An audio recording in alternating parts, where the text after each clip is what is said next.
All right, it looks like we are ready to rock and roll here. So let's get Engagement started, meeting. everyone. All right, so this is kind of a weird late night stream, and this is mostly because I wanted to kind of help people out as best I could, because I know we're going to be going into a weird pre-release week here next week while people are talking about prices and everything else. And I figured I wanted to at least offer a little bit of something for everybody, a little bit of extra value, if you will, because New Capenna actually has a pretty high value per card right now, which is really, really good. Don't be wrong, it means when you're opening product, there's a good chance there's going to be money to be made and everything. That's great. But, I mean, it's kind of hard to know when you're chasing individual cards what's actually going to be worth it and what's not. So that's what we want to talk about today. Like, now, admittedly, anything could go any which way. We're just going to try to make, I guess, predictions based on the information we have available to us, right? It could be right, could be wrong, but we're going to at least try to make decisions with some amount of logic. Because, like I said, a lot of cards in this set have a lot of crazy value. So we want to keep that in mind. There was another thing that came up that I kind of wanted to discuss because there seems to be some confusion for whatever reason on Lagrella the Magpie. People seem to still not understand how this card works. So let me pull it up on screen here so we can discuss it and make things a little bit easier, I guess. All right, give me one quick second. I want to pull it up just so we can talk about this, because I think we need to put this away. Hey, Menace, just once and for all. So this is a non-issue. So let me do some quick editing, and I wasn't planning on this, but this is more just like bonus info, because people seem to be confused by this card. All right. So let's go over this card one last time for everybody. It's a 3-mana card. It's a 2/3. That part we all get. Now the ability says, when Lagrella the Magpie enters the battlefield, exile any number of other target creatures controlled by different players. Like, people are reading this as being some type of sweeper because it says any number of creatures. However, you have to read the complete sentence. It says any number of creatures controlled by different players. So I can't get 2 creatures from one person. It has to be one from you, one from you, one from you, one from you, right? Or one from you, one from me if we're just playing a 1v1. And then the other part of the text, people are reading because they're confused about how the creature comes into play or whatever. It's just that when this card leaves the battlefield, everything that she removed comes into play. But your thing, if you chose to remove one of your things, comes in with a +1/+1 counter. That's it. That's literally the card. That's how it works. It's that simple. Like, I don't know, like, for some reason people are reading this, and I think people are reading it with intent of it doing something else, because it doesn't read or work like other cards that do similar things, and I think that's leading to some confusion. But at the end of the day, this card literally does that. It removes up to 1 card from every player, and then when it leaves play, those creatures return to play. And if you removed one of yours returns with 2 +1/+1 counters on it. That's it. It's not any more complicated than that. So I just want to get that out the way. We've at least addressed that, because as a matter of fact, when I'm done, I'm going to have to respond to some YouTube comments because some people still don't get it. It's not a 3-mana board sweeper. It is not that at all. That would be ridiculous for Wizards to make. I don't know why people would think that would be a thing. It's just not a thing. All right. So that's done. Jamie says, box toppers between regions seems kind of nutty, but Amazon, yeah, that's true. Pre-order's supposed to come with one now.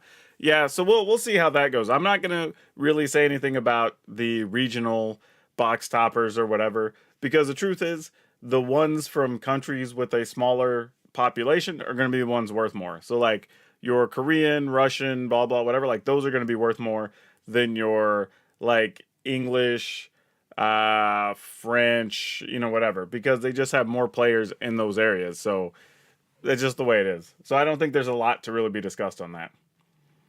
All right. So let's get into the whole thing that we kind of advertised here as to why people may want to show up and come watch the stream. So let me hop over to another window here, and we should be preset and mostly ready to go. All right, cool. Oh, I need to move that. I hid my wonderful face. I don't want to do that. I mean, I'm not that much to look at, but you know. All right. Ooh, let me see if I can. Yeah, that's fine because we can just scroll down as we talk about stuff. All right, so let's start with the biggest card here. Oh wow, what's going on in my background? What's that all about? That feels very weird. I need to fix that. Like, what's going on here? Oh, I see what's happening. Oh, weird. Why is that a thing? Well, let's fix that. There we go. Now it's normal. Okay, let's start with the biggest card. And to be fair, like something like 30 plus cards in this set are carrying a value of $4 or more, which is, well, actually like $5 or more. And that's a really big deal right now because that means when you're opening packs, your odds of hitting something of value are very high right now. So that's good. I mean, it's basically like all the mythics and like 3/4 of the rares or something. Like it's a big number. But that's what we want, right? So no complaints about that. But let's go ahead and look at the first big card here. And we're going to talk about Bootlegger Stash. Now, Bootlegger Stash, actually, you know what? Yeah, this is fine. Bootlegger Stash is one of those cards that ultimately is going to, like, actually, you know what? Let's look at it as an example. The Cultivator Colossus. Because this is probably the closest correlation we have to something similar, right? Where we're talking about a card that came out super high. I think this came out at like $40, I think is what that is there. Yeah, it hit $42 during its pre-release week back in like November or whatever, coming into release. And then kind of leveled out, and it's been in the 20 to 22 range pretty much the whole time, right? Actually, I guess just recently it's peaked up to 23. So this is kind of what you can expect, I think, because I think right now we're still on, some cards do hit a hype phase, and I think for Bootlegger Stash, we're very much in a hype phase. I think everybody sees the card and says like, oh, we can do all this, and we can make all this treasure, and we can do all these things. But then I think ultimately time's going to pass, and the decks that really want it are going to really want it.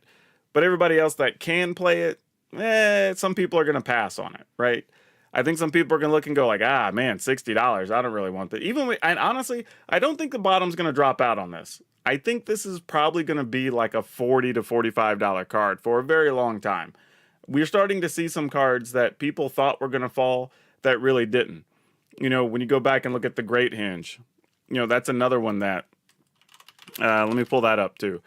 That's another one that really people thought was going to drop, and it never really did. I mean, it had its spike, you know, just before cow time, and then it came down a little bit, and then it just worked its way back up. So, I mean, this thing hasn't been, what, less than $40 in ages. I mean, like, you know, but it's the opposite, right? It started kind of slow when it was in standard. It got popular. Mono green was getting played a little more. It got pushed a little bit. And then rotation happens somewhere in there.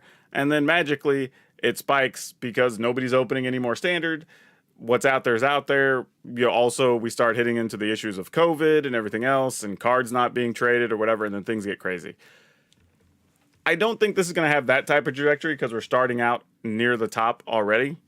But we do have stuff like Meat Hook Massacre to kind of look at as another mythic that's had just a steady trajectory. And this actually came out fairly high too. It started at $23. And then as people figured out, oh, this card's good, it immediately went to 45. And then it's pretty much stayed there plus the whole way, right? And now we're looking at it being $70. And this is before we start getting to playing tournaments. Like, this is going to be a card that, as much as I don't think Wizards wants to do it, like, everybody would be well, I don't know, benefited by finding some way to make this a reprint. Whether it's a, I don't know, just a card for retailers to give away to people, whatever, but something. But anyway, let's need to enter there. We're mostly looking at these, though, as references because they are also mythics that can be played in multiples if you want to, if you really need them. But I think that's one of the reasons things pushing the Meat Hook Massacre up. Like, you didn't so much need more than 1 or 2 Great Hinges. So this is probably a closer correlation to where the price ends up at the end. And then, you know, like I said, back to the Bootlegger Stash. Now, the other thing I will say about Bootlegger Stash is it also, like, I think eventually the card will get back to being a $50, $60 card until it's eventually reprinted, whenever that is. That's probably going to be 3, 4, 5 years away. So I think you're going to, like, if you find it in the 55 to 60 range, do I think you're going to lose money long term? Probably not. Like, you will probably get back to that, like, 55, maybe even $60 range within the next year, year and a half. But if you're talking short term, like, you know, does this thing hit $60 after release or whatever? I think you're going to see it drop to about $40 to $45, and it may hover there for a little bit. So if you're willing to wait till release and see if maybe you can get 1 or 2 after, you know, some of them hit the market a little bit, you'll probably save 15 to 20 bucks if you're willing to wait. And that's enough to get you several other cards out of the set together. So that's something to think about. And this is also a card that I would assume most people that are going to play it only need 1, maybe 2. So I don't think that's going to be a real factor. This is probably just going to be, do I need one for my commander deck? Or do I want to play a 1 of in my quirky standard deck or whatever? I don't think people really need a lot of this card. Now, I could be wrong, and maybe there's some weird ramp deck that plays like 3 copies of it or something. But I don't think so, realistically. So yeah, I think 65 is a little high right out of the gate. I would try to target somewhere in the like 40 to 45 range if you can get them in that in the first week or 2, and then you'll probably be good to go after that. Now, if you just have to have it, like I said, I don't think you're going to lose money for the long run. I just think it's just in this little couple of week window as the set releases, I think you're going to be overpaying at the $65 price. Also, you know what? Let me do this for y'all. Make this a little better, because some people don't know all the cards that we're talking about here. So let me make some quick little adjustments for you. And we're going to make this a little bit nicer, because I ultimately can see the stuff on my end, but let's make the cards bigger for y'all. Let's do this. And then I can just call out the prices for you as we go through it. I don't necessarily need to have the price chart where everybody can see it, because it's not that important. All right, there we go. So y'all can at least see the cards we're talking about. Also, welcome everybody to the stream. I know it is a late night stream for some of y'all. I say late night, it's like 9 o'clock, I guess, 10 o'clock on the East Coast. But this is just one of those things I had on my mind and I kind of wanted to make a video about. And I figured, you know what, why don't I stream it with some people? So if y'all have some questions live, we can answer the questions going forward. So anyway, let's get into the next card. We're going to be talking about Even the Score is the next card up. This is also a mythic right now going for about $40. I don't know why there's no image here.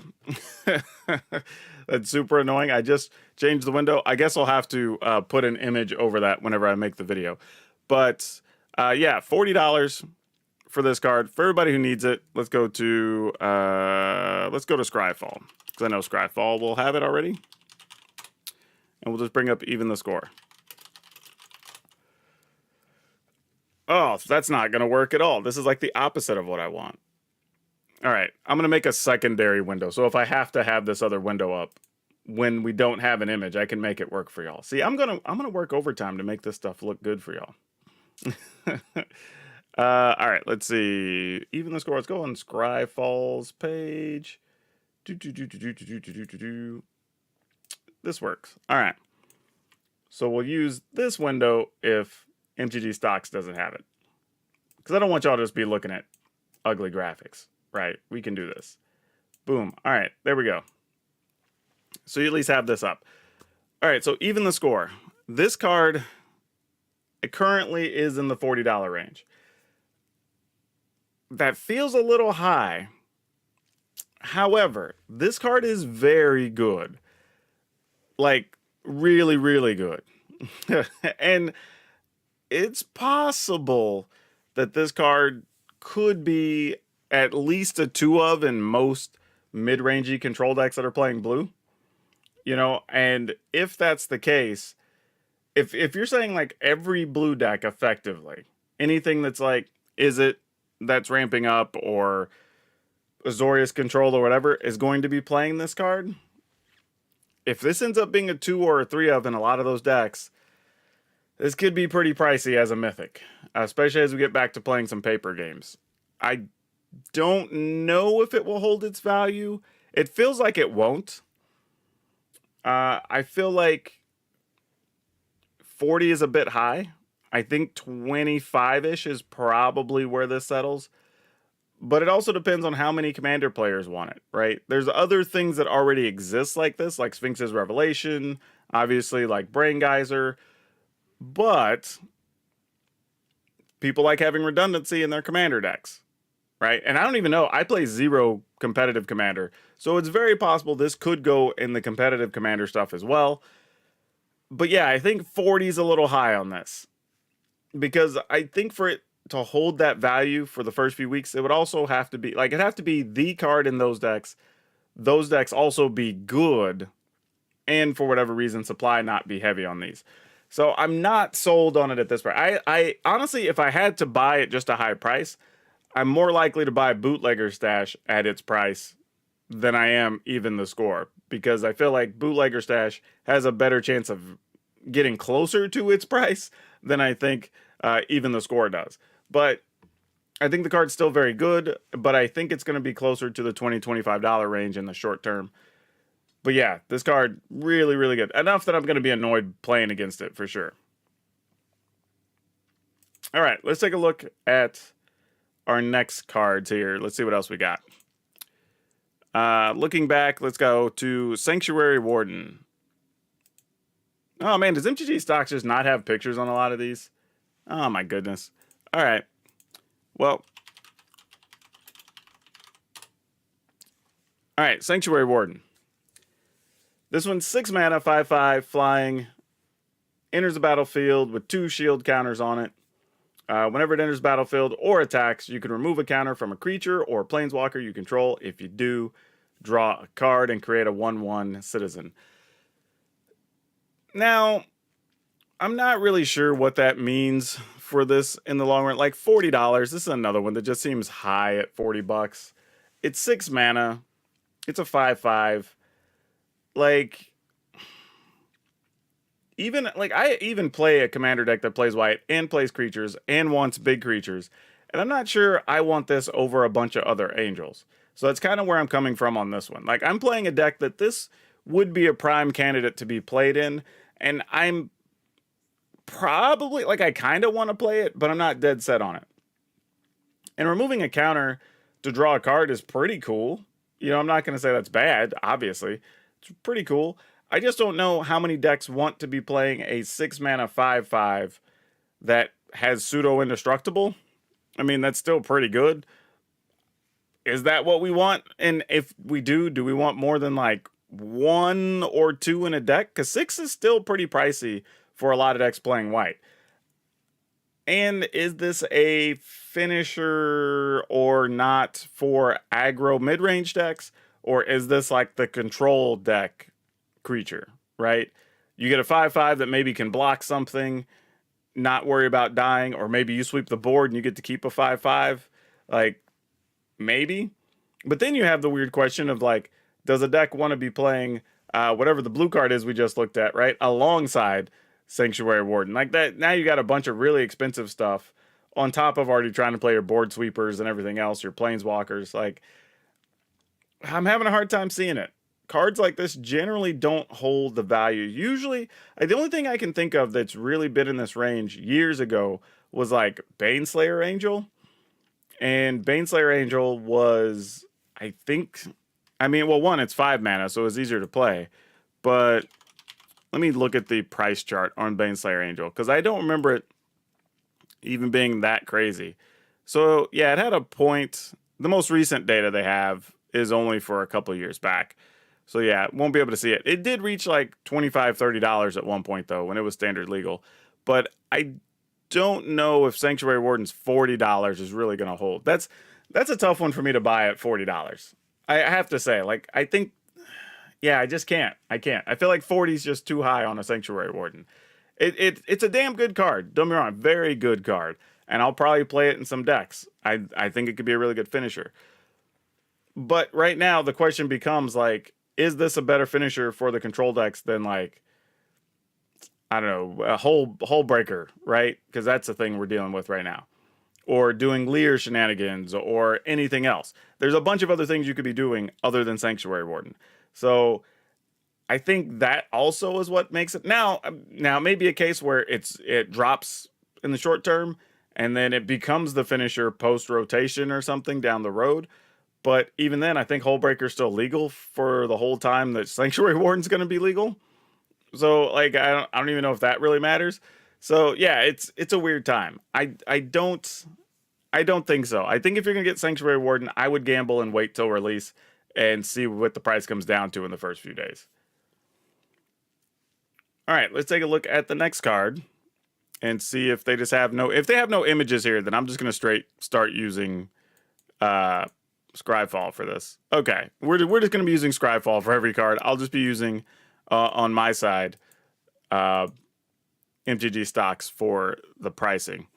All right, so Titan of Industry. Next one we've got up.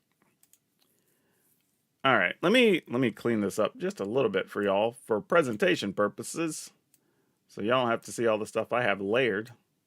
All right, that'll have to do for now. All right, so Titan of Industry. 7 mana, 7/7, reach, trample. When Titan of Industry enters the battlefield, choose 2, destroy an artifact or enchantment. Target player gains 5, make a 4/4 Rhino, or put a shield counter on a creature you control. This card seems pretty good. And I know that seems a little crazy to say when you're like a 7 mana, 7/7, but like, I look at it this way.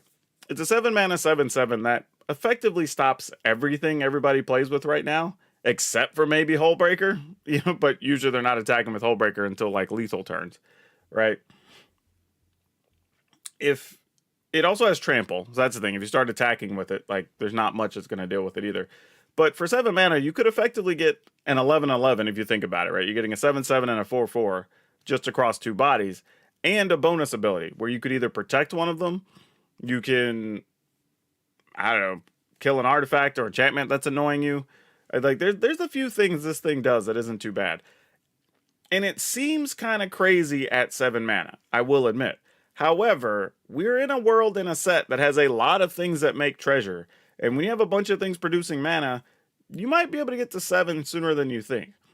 There might even be some crazy worlds where you're trying to double this up with things like Magda and Goldspan Dragon or whatever into Titans and other stuff. And again, I don't think a deck wants more than 1 of these, maybe 2 of these at worst, and that's your absolute top end and nothing else. But again, is this a thing Commander players want? Because I know I want it in the deck that kind of fits this description, right? It's a big creature, comes into play, it has multiple abilities, it gets rid of multiple problematic cards. Well, gets rid of a problematic card and gives you the options. So that's nice. All on one body, right? So this one, I don't know. Taking a peek over, you're talking about a card that's going for $40 right now. Again, I think 40 is a little high. I will say this. I think I like the value in this a little more than I like the value in Sanctuary Warden, because this is probably going to be sought after by more kitchen table level commander decks. I think are going to want a card like this. So I think that helps the value. But again, I think somewhere around the $25 range is probably where you want to be early on this, if you can. But will it eventually reach $40? Quite probably. I don't think this is one you're going to lose money on buying it at $40. I think we could get back to 40 sooner than people think on this one. So even if you buy at 40 just to secure one, I think you'll be fine. Maybe not in the immediate 3 to 6 months, but sometime after that, you'll see the price start creeping back up, because this is a kind of one of those cards that's very powerful. It's very quirky and interesting. A lot of people will be interested in it, and it doesn't have a lot of places where you can reprint a card like this, right? Like even if you put it into a commander deck in the future, it has to be something that's generating a bunch of mana and wanting to do this big thing, or has something to do with elementals or whatever. And we're probably not going to have that for a little while, especially since we know the next couple sets are Dominaria and the Brothers War, or whatever. So, I don't like it at $40. But I don't hate it at $40 as much as I do a couple of the others that we've talked about so far. All right, we're going into the next one, and we've got Urabrask, which they only have the other one up. So let's. Apparently, a lot of people had trouble pronouncing Urabrask, which I found to be very interesting because I just like it's phonetic. I didn't know there was any other way to pronounce it. All right, so Urabrask the Heretic Predator right now is going for also in the $40 range. You're looking at 39 bucks on this one. The low end is at $30 that you can find these for. Average is about 40. So if you can find them at 29, that's a lot better. I mean, if you want to scoop this up. But 5 mana, 4/4 haste. At the beginning of your upkeep, exile the top card of your library. You can play it this turn. At the beginning of each opponent's upkeep, the next time they withdraw, instead they exile their top card of the library, and they may play it this turn. I want to clarify again what this card does for people. Like for you, you're getting to see an extra card. Like you just get to exile a card top of your library, and you just get access to it for the turn. Your opponent, instead of drawing their first card, they just get exiled that top card and have to play it that turn. Now, admittedly, late in the game, this may not matter that much because they're mostly top decking and playing stuff. However, if they're playing stuff like counter spells and they draw one, well, they're not going to have anything to use it against. So you literally just, all right, your turn's passed. Now you can't play the card. Now I'll just do my thing, right? Or if they're playing a card they would like to play later, or maybe they wanted to, I don't know, do something with like a Prismari command where maybe they shoot something, draw, whatever. They kind of have to do it all on their turn. So you keep them from being able to get any combat tricks or anything interesting like that, like counter spells, because they have to play it then.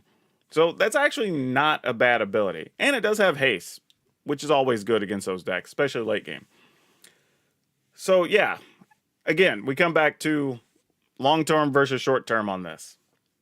Long-term, maybe this holds its value at $29. And I think that's a reasonable price if you can get this guy. But even then, I would say you're probably going to be able to find these for 20 bucks. I think a lot of these mythics, as I'm thinking about it, outside of Bootlegger Stash, I think a lot of these you're going to be able to find in the $20, $25 range. And if you can score them there, I think you're going to be all right for a bit. I think the problem with some of these, though, which might be the case with Urabrask, is what decks want this particular card. Because do you want something like, let's say, this in a discard deck? Because we've seen that like you can basically create a discard lock, which is better than giving your opponent a card they can play, even if it may or may not be helpful, right? So do we even want to give them that opportunity? Probably not, right? So this doesn't go in that type of deck. If you're playing something like Rule Aggro, do you want this type of card? Maybe, but for the same 5 mana, you also get Goldspan Dragon, which comes over the top, right? So it's really tough. I don't know if that means it gets more use later, but I think almost this card is being more sought after because people are excited to see one of the PreOrders again, more than they are probably going to actually use it. Now, the other issue is we have something like Vornclex we can kind of come back to and look at. I believe it's Vornclex Monstrous Raider. So this card, it started out also very high. Like when this came out, it came out at $46, right? It was really low for a minute. You were able to get it for about $23, you know, so in the $20, $25 range we're talking about today for Urabrask. And then it peaked at 45, and then it kind of dropped, and then it peaked again at like 40. And then you saw it take a nice slow curve down to about $27-ish, $26. And now it's back up to about $30, $35. It's very possible Urabrask follows that same trend. That you're going to be able to pick it up in the like $20-ish range early. It might come back to getting close to 40, maybe 35-ish. And then probably take a dip and then go back up. So again, you're talking about what, from, you know, a year's time on Vornclex, seeing it make that path where it started out low, quick peak, dropped, and now it's kind of working its way back up, and it's like $30 to $35 now, depending on where you find them, right? Not bad, really, considering like if you spent $35-$40 on it release week, you really didn't lose much, and that's actually okay, right? I think most people would be able to live with that. But I think this is going to be one of those cards that once it rotates, you're going to see the price continue to go up. And again, a small drop, and then you're going to see it start long-term peaking back up, barring some type of reprint. Probably going to be the same behavior on Urabrask. So again, you're probably not going to lose a bunch if you buy it at that price, but I think you're going to be waiting a year and a half to really see it come all the way back to that $40 to $45 range. So if you can get them at 25-ish, $20, go for it. But I probably wouldn't pick up Urabrask any higher than that right now. Because it's also possible that the standard format it's going to be in ends up being really bad for it. And then it could drop even lower in the short term, and you can just snag it at that price.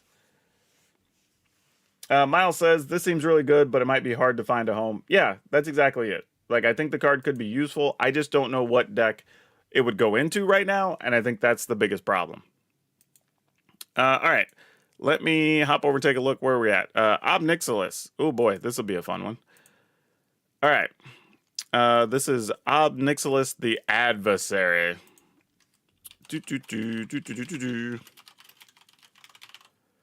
Oh, gosh, what's happening here? All right.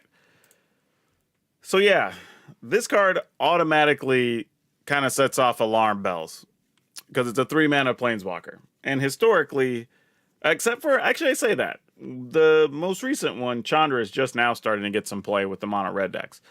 But generally speaking, 3-mana Planeswalkers have pretty good value in Magic.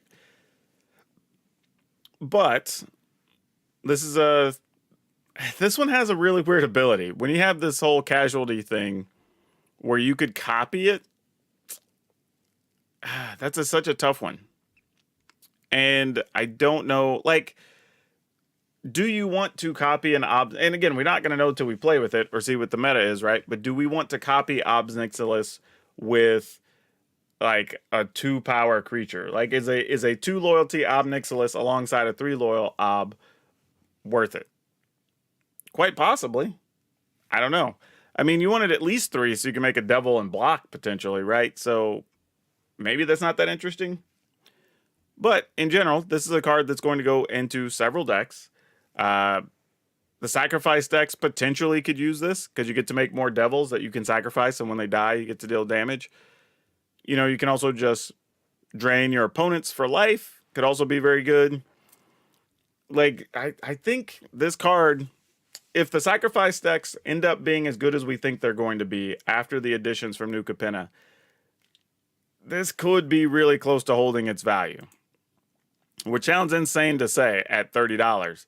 But, I mean, is what it is. I mean, like, that's all I can really say about it. Like, I mean, $30 might be right for this card if the decks we think it's going to go into end up being that good. Also, I would even say if there's any just Rakdos aggro decks could also be playing this. Like, if you just +1 drain your opponent for 2 every turn and then potentially have a big finisher, right? Like, that's still probably fine.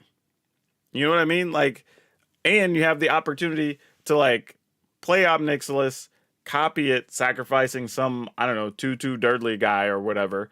And now you have 2 Abnixalis that are going to hit the opponent for 4 a turn, right? Like, that's also worth it when you're playing that type of deck. So this can fit a few different decks that really could create a lot of pressure with its abilities. And I'm kind of into it.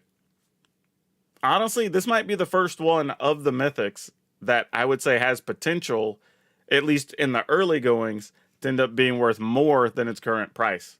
So at $30, this might be the one that's actually, at least in the early stages, a $40, $45 card. Now, I will say, long term, as the format kind of shakes down and we figure things out, this will likely be the type of card that gets played less as the format moves on because the decks that it's in will probably be targeted a little harder. But in the immediate first couple months, this could really be a $45 card. I mean, it's because think about it. It checks a lot of boxes, right? It's a 3-mana Planeswalker. It has the ability to defend itself. It has a really good regular ability just to shoot your opponent for 2 effectively. It can be copied cheaply and easily. It fits multiple different deck types, which is also a big deal. So like, I don't know, y'all. I would say if there's one, this is the first one I would say at $30 feels completely safe. I could be wrong, but I'm not gonna lie. I might actually pick up a couple of obs at the $30 mark and not be too upset about it. I feel like even if this drops in price, this probably has the highest floor. You know, because I don't see the floor on this being less than $20 to $25. I think it's going to be in that range for a very long time. So you got a high floor and you have a relatively high ceiling on this one as well. And that's what you want when you're trying to buy cards early, kind of sight unseen. All right, let's take a look at our next card. Oh, this one. Yeah. This is kind of the card with all the hype. The Luxior, as it is. Which is funny because we didn't go with Luxor, I guess, because that would have been gimmick infringement or something. Okay, so Luxior, Giada's Gift. What are these going for? They're currently in the market, if you want to pick one up, in about the $20 range. There's so much hype on this card. This is one I'm going to tell y'all, I don't know. I really don't know. To put it in kind of similar reference, we have stuff like the Shadowspear, which Shadowspear is now going for between $20 and $30. A lot of you can still find them at about 22 to 25, but yeah, it's starting to creep up in that 20 plus price pretty regularly now. But you're also talking about a card that's a couple of years old now. It took a while to get there. Is this going to follow a similar trajectory? So hard to tell. So hard to tell. I mean, but even with Shadowspear, it was only like, what, $10? No, it was only like $6, according to MTG stocks chart here. You know, as early as, or as April 20th, you know, is the last earliest record they have there. But you're talking about, or April 2020, sorry, to be exact. So 2 years ago, and then somewhere about a little less than a year ago, it spiked up to about $20. Little as we approached rotation, it looked like, and then kind of just stayed there ever since, slowly creeping up every month. So I don't know if something like that's going to happen for the Luxior, but I mean, I guess my problem with the Luxior is I don't really know what decks need this card. Not who wants to play it, like what decks really need it, right? Because right now we're all speculating that, oh, well, there could be some super friends, mid-rangey, whatever, that plays this so you can attack with their planeswalkers and blah, blah. But, like, it might turn out just making your planeswalkers susceptible to creature removal is a bad idea. And then we quickly don't want to do it. Right? You know what I mean? Like, it may not be the case, but I'm saying, but we have to think about that, right? Like, that could be a thing, and we just look back and say, maybe we don't want to do that, right? Maybe that is a bad idea. Does it just want to go into, like, I don't know, decks that just want equipment? Are they fine playing this card? If you have a bunch of things that are going to have counters, like let's say you're playing a Gruul modified deck or whatever, and you have multiple things that get +1s and trample counters or whatever, maybe this is fine, putting it on a thing to let it get a +2 or +3. If so, then once you start talking about more and more decks that can play it, maybe. Now, I don't see a world where those decks necessarily want this card, especially when you have to equip for 3, so I don't know.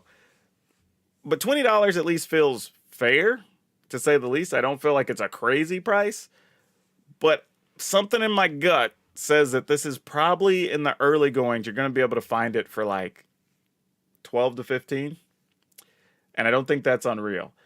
Because I think of all the cards so far that we've talked about, this one feels very hype worthy. Like, at least all the others, we've been able to have conversations about, like, specifically like decks that could want this or why this is popular in certain formats. I'm not really sure what this does. You know what I mean? Like, I mean, I can read it. I know what it does. But, like, I don't think we know what it does. You know what I mean? We're all kind of guessing. Like, oh, you can put it on Planeswalkers. Okay, cool. But, again, like I was saying a second ago, like, if we make Planeswalkers susceptible to creature removal, which is usually bad against Planeswalkers, is that a good thing? Right? Because you turn your Planeswalker into a creature, well, now I can kill it with a I don't know, Infernal Grasp. That would generally be a crappy card against those decks, right? Like, is that a thing they want to be doing? Maybe. They might. I don't know. But I think it's worth considering either way. But again, at $20, I don't think it's a gross price, but I would probably be targeting this closer to 12 and be happy about it. At least in the early goings till we figure out where it belongs. Okay, next card. Let's take a look at Lord Zander. Because people are every which way on this card. And I think this was the first card during the preview season that created a bunch of hype. Right? That people kind of felt one way or the other about this. Truthfully, I mean, I think on Lord Zander, we're kind of seeing what it's going to go for, because right now it's mostly a commander card. Right? 7 mana for a 6/6. Does have some gnarly abilities. Don't get me wrong. Really cool if you can get this down and it works and does what you want it to do. That being said, does blue, red, black really want to try and ramp into this? Right? Is this really a thing we want to be doing? Not necessarily. I think you're going to be wanting to do other things in those decks with that mana, so I'm not so excited by this. However, if you get it into play, it is pretty baller, especially if it dies and you have to get rid of like half your non-land permanents. Though, that being said, it is round down, so you might be able to just get rid of a couple of tokens or something, and it's not that devastating, but who the heck knows? This card's very weird, very different. The current price on it is... You're looking at about... low of like 13, upper end of like 20.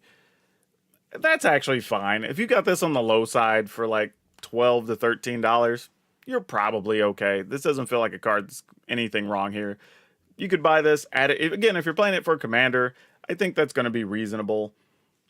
This is fine. You found him likable. It's an interesting card. Doesn't he get like offed by Abnixalis or whatever too? Because isn't that the picture with Abnixalis standing over him, like pledging or something, and like has the dude on the ground? But yeah, either way, I think at this price, it's fine. I don't think there's a lot to discuss on this one. Again, if you can get it closer to the lower end on this one, I think you're going to be okay. Because even in the early going, the card kind of spiked for a couple of days, and then you saw it already coming down to $13. So maybe even 12. 10 if you can get it at that price. But yeah, I think you'll be fine. Target 10 to 13 on Lord Zander. All right, let's take a look at our next card, which is Giada. And Giada actually is, I think, in the $20 range as well. Yeah, so not a lot of info on Giada because it just got previewed a day ago. So still waiting for information to come in on this one. Early numbers look like $20 on Giada. I think Giada's pretty cool. It fills a gap in standard. However, it is legendary, so it's not like you want... Like, some decks play 3 copies or 4 copies of, like, Thalia, right, at 2 mana as legendary, but Thalia is also really doing something to your opponent and slowing down some decks that are problematic for you. Giada, not so much. Like, having a backup Giada is cool. I mean, now Giada does pump a Giada if you play a second one, which is kind of neat. So it's not awful. But I'm kind of figuring that this card... Man, I guess if Angels end up really being a thing... Because I'll admit, Angels feels like it was at least somewhat close in standard for a while now, and you've just been missing a couple of key parts. And we did get a couple other Angels. Arguably, how many of them are arguable, how many of them worth playing. This one's actually quality, though. Like, if you were playing an Angel deck, you would absolutely play this card. Is it worth $20? That's a tough one. I feel like you're going to see the price come down on this over the next couple of days leading up to pre-release. Would not be surprised if you can get this as low as $8. Seriously. I think it's a good card, but the thing about this card is it only really goes in one type of deck. Now, I say that. Arguably, maybe It could go into some weird mono white aggro deck or something if you end up finding a way to use its mana ability or some such. Like, maybe, but realistically, this is going in one type of deck. I mean, it has a lot, like, for 2 mana, you're getting a 2/2, it's flying, it's vigilance, it has an ability if you play an angel, it has mana to play other angels. Lots of stuff for 2 mana. So I don't want to undersell this, but I just don't feel, I feel like because it only goes in one deck, realistically right now, unless that deck becomes one of the pillars of standard, like becomes one of the white-based aggro decks that you're going to play, I can't see this getting above $20. I really can't. And I'm really having a hard time seeing it over $15. So I would say, yeah, I think $8 realistically, I think is where this is going to drop down to. So I'm just going to say $20, go for the under. I think under 20 is where this is going to settle. Yeah, Giada getting bounced or another angel getting bounced. Yeah, that's fine. But like, that doesn't do enough for me. I think under $20 is what we're targeting on this. Because this isn't even about a card being grandly useful or not. It's just like, how many decks does it really go in? And just because of the way it's built, it doesn't go into a lot of decks, I don't think. So I'm willing to say under 20 on this one pretty safely. Next one up, Tenacious Underdog. Oh, this one's a good one for conversation, actually. All right. This is an interesting one on Tenacious Underdog. Because I honestly think this card, and man, this is going to sound a little crazy. Because right now, the market, again, it only has had a day or two out in the world. So we don't really have good market value on it. It showed up on a bunch of sites in like the $15 range. But that might be a good price for this. And I know that sounds a little crazy, but you're getting a 3/2 for 2, which is splashable. It also happens to be a human, so that could be a thing if we want to go that route. But more importantly, it also is able to be played out of the graveyard. And not only that, you could play it multiple times if you have enough life, right? So later in the game, if this thing dies or board gets swept, gets meat hooked, whatever, you can pay 4 and 2 life. It comes into play, you get to attack for 2, and you get a card whenever it dies. And you could just do that on multiple turns. Or even late game, I don't know, you have 8 mana sitting around. You go ahead and just get 2 things, like, cool, I'm going to attack for 6. I'm getting 2 cards at the very least. Now, admittedly, there is a life component to it, so you can't do it infinitely. But, and 15 might be a little high. I'll admit, 15 could be a little high. But I don't think the floor is much below 15. I feel like it's been a while since I've seen like, oh, this is the thing black aggro decks could use, right? This is one of the things I think black aggro decks could really use. Because right now, the other 2 mana things we have are okay, but they don't have anything that really helps you out after your board gets dealt with early, and this is one of those cards that could do that, potentially. Now, I don't know what the impact of this card is in older formats. If it has any real use in older formats, then I think that jacks the price up a little bit. But I don't know. I like early goings though. I would say still try to target like that $8 to $10 range on this. I think that's going to feel a lot safer. But if it becomes a thing and the black aggro decks really do something, this could be a pretty quality card for them. Also, maybe I'm going to say small maybe, could find room in some form of sacrifice decks or whatever too, just as a way to draw extra cards and comes out of the yard. I think there's a lot of things there.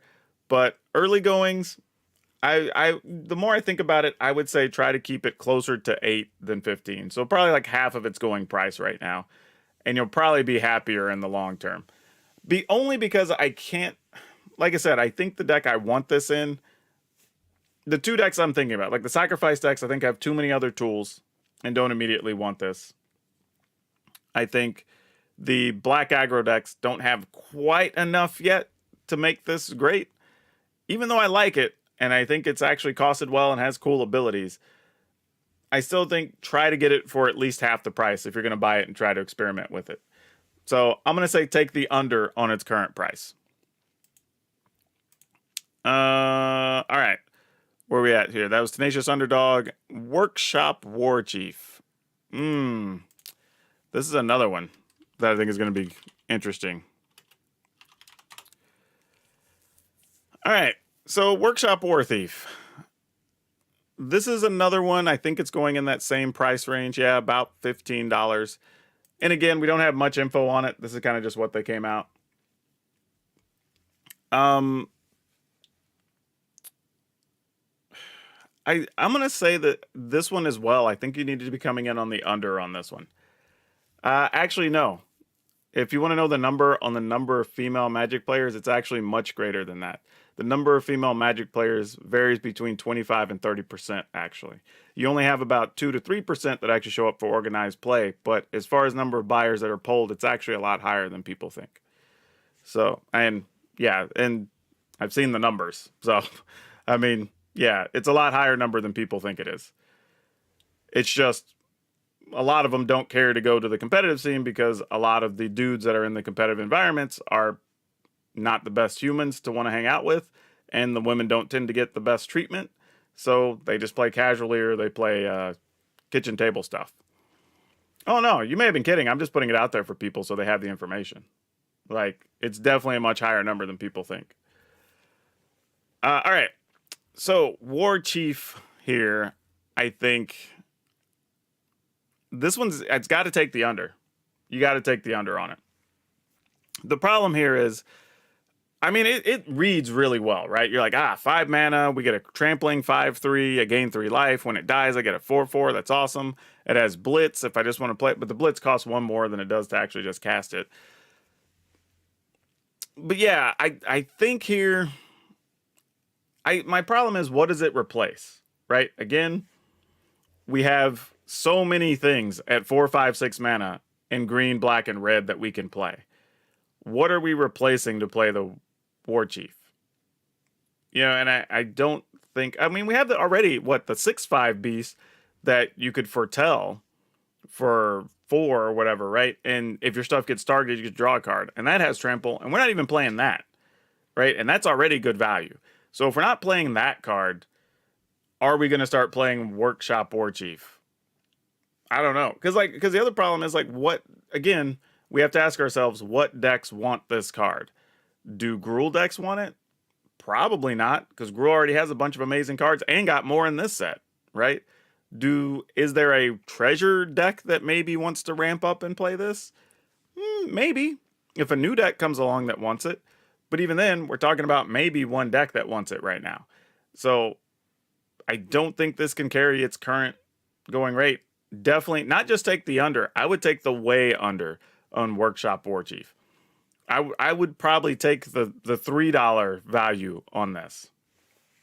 I mean, couldn't you sack something large and boom third ability? I'm not sure I really understand. You mean just sacrifice it to get a 4/4? Sure. But then why wouldn't you just play something else that just, I don't know, well, yeah, dying to a 2-mana card, we can't look at cards that way. Creature kill spells kill things, right? That's fine. That's irrelevant. That applies to nearly every creature. So we can't look at cards that way. You have to look at cards for, what do they do for their cost? What do they do for the specific decks that want them? And what do they do to affect the current or potentially expected metagame based on cards that we've seen? Because we are guessing on some of these, admittedly. But I think realistically, and I don't know, maybe there's a weird Rhino theme deck or whatever, because there's enough Rhinos that came out, whatever. But even then, you're only talking about 1, maybe 2 decks that would want to play this. I think there's so many other quality green cards that we're just not playing right now that also give you value, or even better value, arguably, than the War Chief. Some that are easier to cast. I mean, I like the Blitz thing, but it does cost 6. But I don't know. Again, where does it go? You know, at 5 mana, how many decks want this over playing Wrenn and 7, or over playing, again, a Goldspan Dragon? There's a lot of things at 4, 5, 6 we want to play.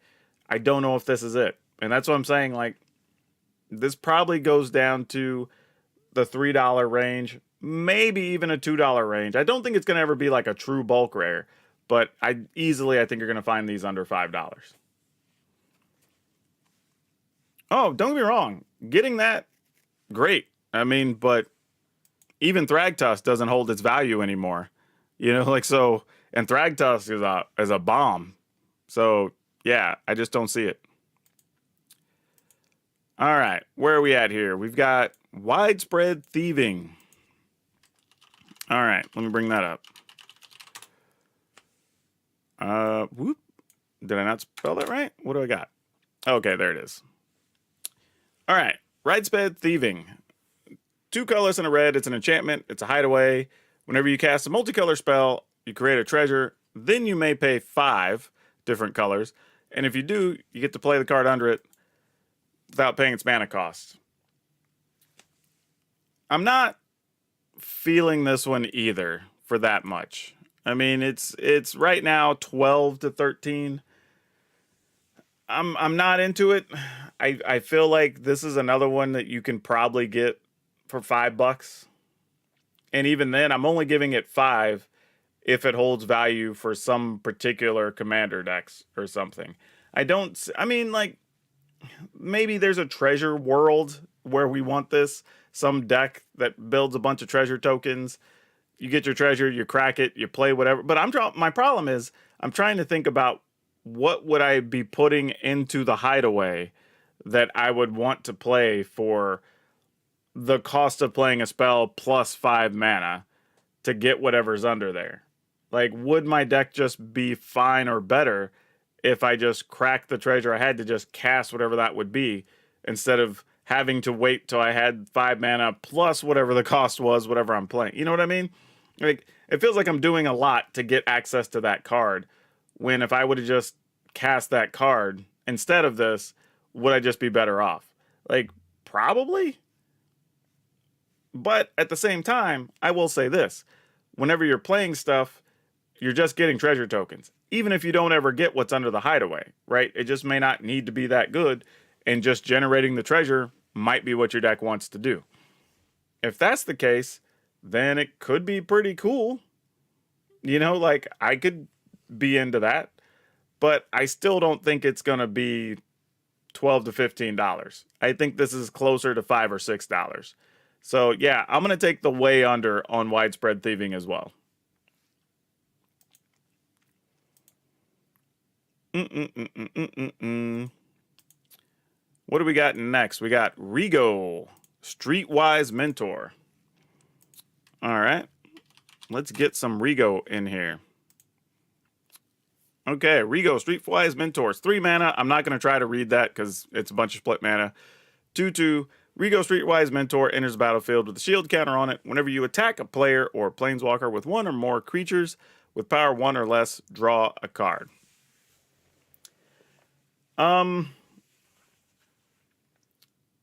Man, this is an interesting one because at the price it's going for right now, or at least listed at between 10 and 12 in a lot of places, we'll say $10. How many decks does this go in? I mean, because if you're generating tokens, this is literally just draw a card every turn, right? Attack with the thing, draw a card, which is kind of awesome. Let's be honest. That's pretty sweet. Is that enough to make it valuable to decks? Like, I don't know. I mean, because it's arguable you could play it in like a white aggro deck since it's 3 white mana effectively, but realistically, they're wanting to do other things with 3 mana in those decks. So you probably don't want this. And they don't have a bunch of things that are 1 power, right? A lot of it is 2+. So you're probably not even really doing that with this. I can't see a world where this is more than like $2 realistically. Because even in standard, the only deck I can think of that potentially wants to play it are either the sacrifice decks making a bunch of the tokens, which don't play any of these colors, or some citizen token making deck. But even then, we're probably going to want to be doing something to pump our citizens, maybe. So you're not even attacking with 1 power things. Man, if this really said like 2 power, I think it was like, I'd be like all over this. But 1 power really makes me limited on what I can say this goes into. So yeah, I'm willing to put this at around $2. I mean, and that's way lower than what it is. So yeah, taking the way under on this one. Uh, what are my thoughts about blue-black control? Ask me a specific question. And I know that sounds rude, but my general stance is on those questions, ask me what you specifically want to know about whatever it is you're asking. Because otherwise, I'm just going to wax poetic about 15 different things that probably don't end up answering your question. Because again, you're asking me to answer a thing with no information on a meta or what it looks like, and we're just trying to make guesses. So if there's a particular thing you want to know about within a certain build or a certain card or whatever, we can talk about that. But otherwise, I'm just going to be spouting words that I don't know necessarily even do anything. Meeting of the Five. I have a feeling I'm going to be on the way under on this one as well. Just saying. Do you think viable on the current site? There's people playing it right now on the ladder. So yes, if you want to build it, go play it. Like, if you're playing on the ladder, you can play damn near anything if it's at least built well and focused. I honestly believe that. Like, my YouTube channel is an example of that. Like, and then all the stuff I test that's all weird and quirky and plays a bunch of stuff, those things get blown up, as they should.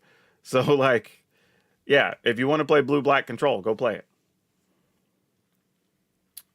All right, Meeting of the Five. This one is also going for $9 to $10. We'll call it $9. This one, this is like a bulk mythic.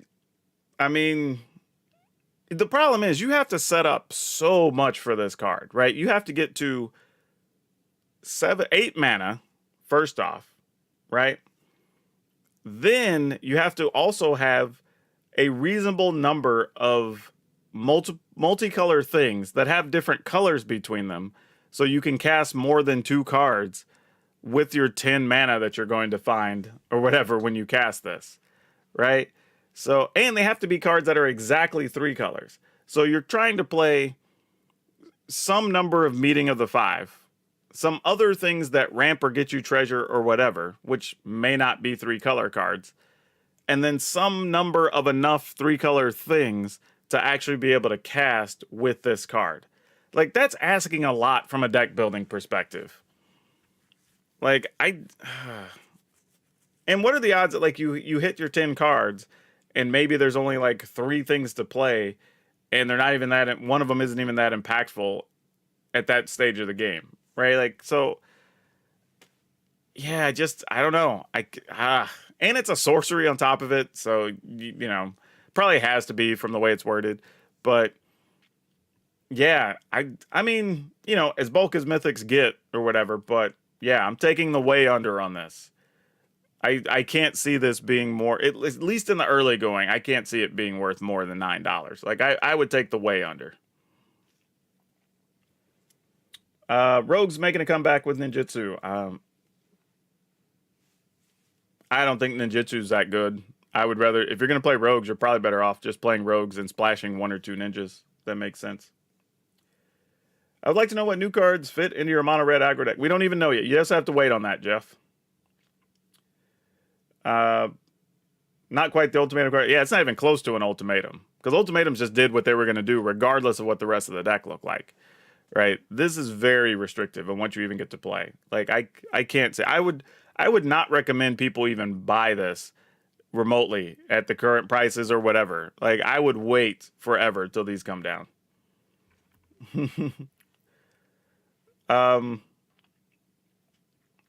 But yeah, as far as the mono red, we don't even know yet. I haven't built any deck list yet, so I'm not even going to try to project what stuff would look like. That's just I'll have deck lists sometime in the next 2 weeks. Like, that's all I can tell you right now. There's a bunch of, I've got like so many notes here of other things we still got to build. I got to still do like my favorite cards, the sleepers, the top 10s. Probably going to do one on most crafted or hottest cards. I mean, a thing on building 3-color decks. Like, there's so many things. I still have a thing I might want to do over secret layers. So there's so many pieces of content to still knock out well before we get to decks. And we're still 2 weeks away, almost, till the set goes live on Arena. So we have time. All right. Vivian on the Hunt is our next one. And we've known about... Oh, I spelled that wrong? I did.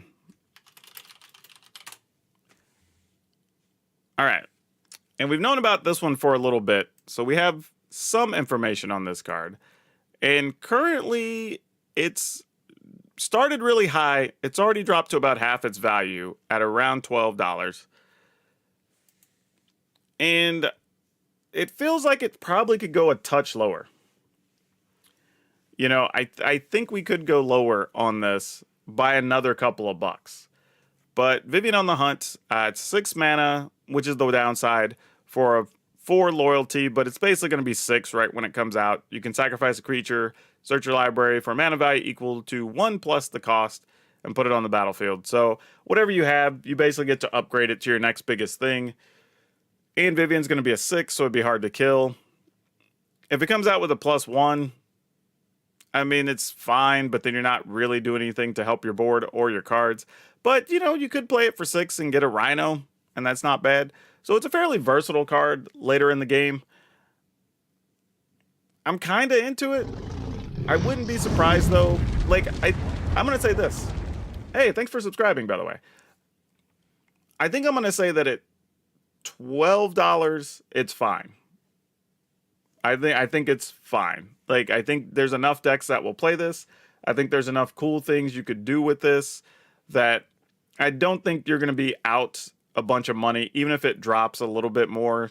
I don't think you're going to go crazy and lose anything at $12. I think it's fine.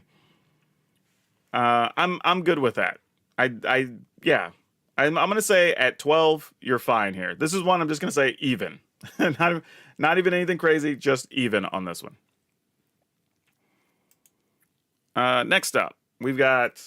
Am I going to any pre-releases? I don't even know yet, honestly. It's just going to depend on how I feel when I wake up that day. Do all Vivian Planeswalkers have little to no ultimate? I'd have to go back and look at the other Planeswalkers because I don't remember quite off the top of my head. All right. These are kind of all in the same category, plus or minus a couple of dollars. So we're just going to talk about the quote-unquote triomes. We're going to talk about all these as kind of just one unit. So all of the tri-lands. Currently, you're seeing these go for $11 to $12-ish dollars. And I don't think that's an unreal number. I mean, we've seen how the others have gone up over time. So I would expect some similar behavior with these.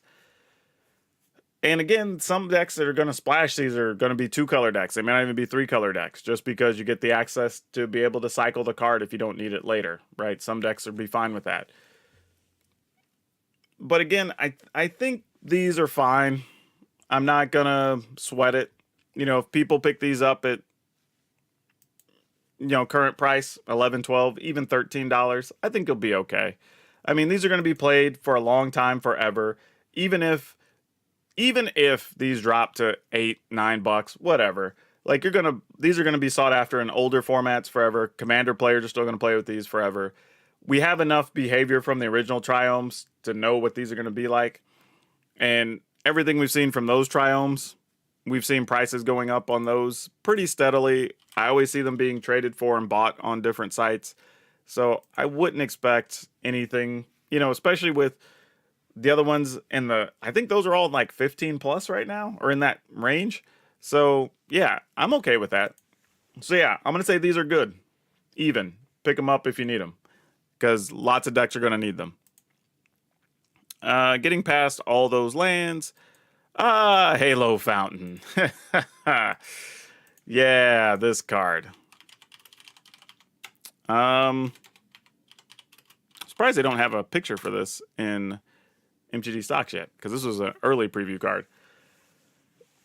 All right, so Halo Fountain. It's going for way too much right now. I mean, that's all there is to it. Like, I mean, it's like $10. It's come down from the 15 it was at. I think it's still going to drop further. Because again, now, let me say this. It is only 3 mana to be able to produce a 1/1 token. And, you know, that's reasonable. And you could potentially draw a card with this. Now, I'm going to pretend the win the game thing doesn't exist. Like I'm just gonna assume that part doesn't exist. But the tap 2 to draw a card, that's actually a real thing. Like, let's be honest, the first 2 abilities are real on this.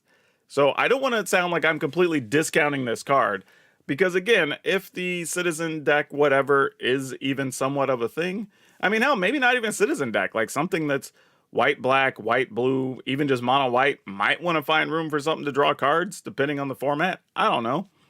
But being able to produce a creature, and remember, you can also, like, untap something you've just attacked with, like, which is fine. So, meh. I'm not gonna say this is worthless, but I still think even at the 10, 11-ish dollar range, it can come down a little bit. So I'm gonna say take the under on Halo Fountain. Not way under, but definitely still taking the under. Now we're starting to get down into some more reasonable price things here. So where are we at? We already did that. Are there 2? Hold on a second. Oh. Well, there's multiple Urabrask. So I'm going to have to correct that when I go in there. Because we're talking, the Predator one is expensive. The regular Urabrask looks to be at $10. And that's actually reasonable. So yeah. I'll just make a note whenever I put the video up. Elspeth, though, we will talk about this one. And Elspeth actually, okay. What's funny is I hadn't looked at Elspeth since it got previewed, which is kind of funny. All right. So, Elspeth Resplendent. 5 mana for 5 loyalty, possibly 6 when it comes into play. Put a counter on a creature, and it gains flying, first strike, lifelink, or vigilance counter. It's a pretty strong ability, to be honest. I mean, it seems kind of passive, but depending on what deck it goes into when you're talking about counters or whatever, but also giving something flying or lifelink late in the game could be pretty good. So I don't really hate that. Its ultimate is kind of meh. I mean, you do get 5 creatures, which is something, but not the end-all be-all. At $10, meh, it's mostly fine. I expect you'll see it drop down still, though. We've seen a lot of these planeswalkers that have seemed useful, but never really found a good home, especially right now, because you're going to have to be asking people to either not play this instead of playing Wandering Emperor or whatever, or play it on alongside it, which is kind of weird. So I'm not, again, not knowing what the new meta looks like, not sure where this lives. Now, admittedly, if there's some build that wants you to just have counters on things or whatever, then maybe Elspeth's the one you want. But I think this is still going to come down a bit. So again, I don't think it's going to be like way under, but I think it's going to be under. So there you go. Oh yeah, I will say the alternate art in this set as a whole is really good. I mean, I do really like that. All right, we're getting down to the end of the $10 cards. Oh boy. Yeah, this is one.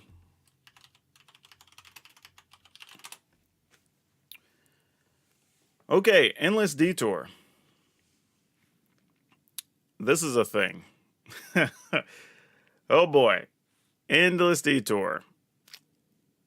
The owner of target spell, non-land permanent, or a card in the graveyard puts it on top or bottom of their library. Oh boy. This card's gonna get played.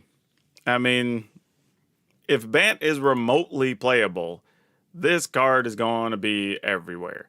Now, it has already come down from 15 down to 10, and I think that's a fine price for this card, mostly because I'm having a hard time finding a reason why people wouldn't play 4 copies of this. At least 3. Now, it may come down to, do you also want to play like a full set of the charms or not? And maybe you're splitting the difference somewhere. So like that could kind of make sense. But yeah, this card seems very good. Man. I'm reluctant to say this could be worth more than it is, but I think at its current price, it's fine. I feel like it's somewhere between 8 and 12. So if you pick them up at 10, it's probably fine. Mostly because I expect it to be a 3 of or 4 of in that combination of colors. There's also a weird possibility that there's some build that plays green-white or blue-green or whatever that maybe has some amount of treasure that could still splash this, which would be weird, but I'm not going to say it's impossible. But yeah, it's too good to not see play. Honestly, we've seen variants of this card all get played, right? That can take a spell and return it to somebody's hand. Or, you know, like Aether Gust or whatever, put stuff on the bottom or top of somebody's library, right? Like we've seen these things and they have been good consistently. Now, admittedly, they cost 2 instead of 3, but this gives you the versatility that those didn't have.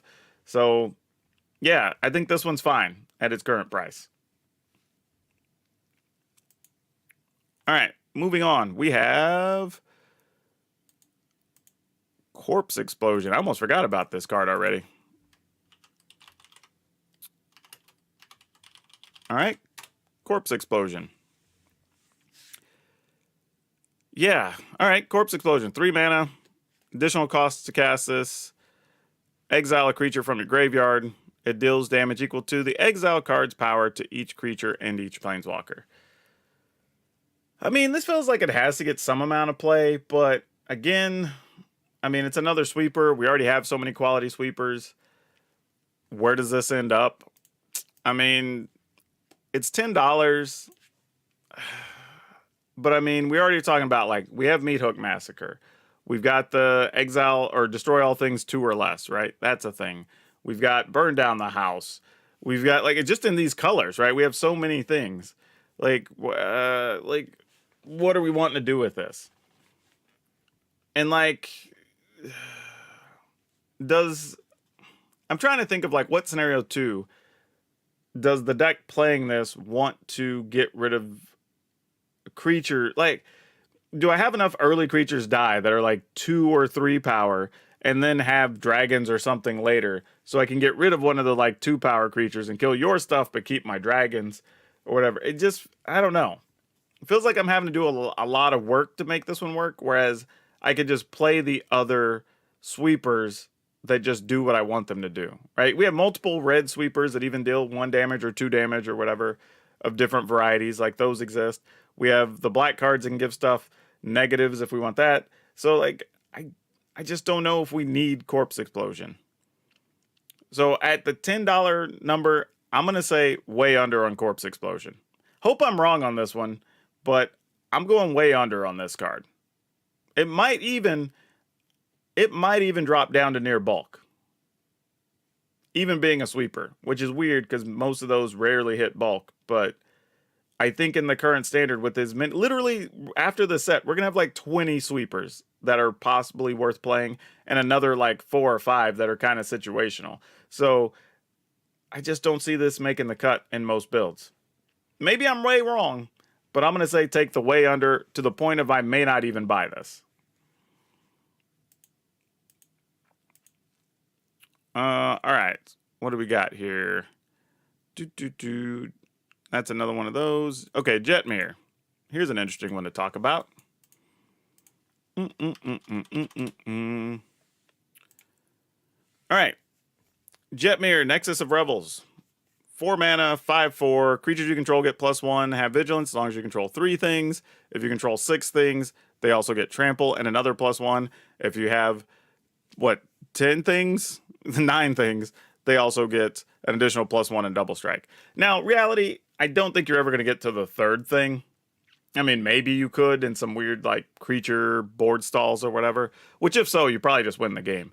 But even getting to the 3 isn't that difficult, right? Because you control, because it doesn't see 3 other creatures, it says 3 or more creatures. So it's just Jetmir and 2 things. Like, you're probably going to get to 3 a lot, right? And Jetmir itself is also a 5/4 for 4 and potentially a 6/4 with vigilance. So that's actually pretty realistic. Now, the real discussion is how often can we get to 6? I think is what's going to affect the value of this card, right? If we can realistically get 5 other creatures or tokens in some variety out that can get this rolling, having everything be +2 and have vigilance and trample is pretty powerful. Because then your little creatures become real threats. Especially if we had the number of things we have that, you know, come into play and make a citizen. Or the other, what is it? We have is it something of the dance or whatever, the new card? Or from, what was that? One of the Innistrad sets that can make 2 human tokens or whatever with flashback, right? That's a thing we can play and it's in color. So maybe even that card's serviceable.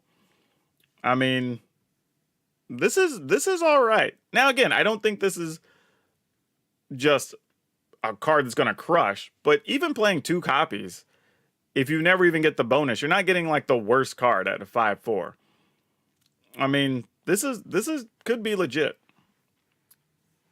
Yeah, there's a lot of token makers you could play alongside this, and it doesn't take a lot to make it worthwhile. Also, think about the fact of how many times you've had maybe 3 or 4 creatures out, and you could just draw something like a Jetmir, right? It doesn't have to be immediately there. It could just be on the turn you plan to kill with, and now all your things are +3 and all these abilities, right? That's probably going to happen a few times. So, I mean, Jetmir seems okay to me, and you can get them pretty reasonably right now at like $9. I think it's still going to come in lower than that. I think it's probably going to be around $6, but yeah, I think the card's still reasonable.